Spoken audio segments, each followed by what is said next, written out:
Today I'm going to be doing a weaved back stitch.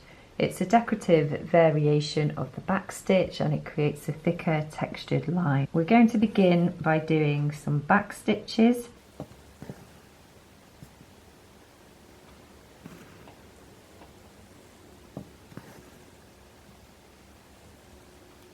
I'm going to come up from the back on that last stitch, take my needle down under that last stitch,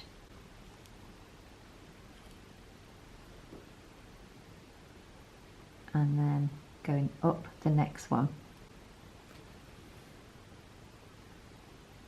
So it's weaving.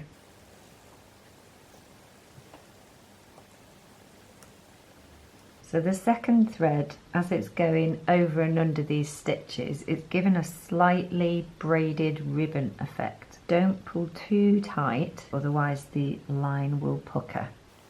So this is an easy way of upgrading a simple line stitch to a more eye-catching stitch without completely having to learn a new stitch. You can decide on whether you want these stitches here longer. So just to show you, this is the same weaved back stitch, but I'm just not pulling the orange thread through as tight as I did the other one. So this can just give you a slightly different design.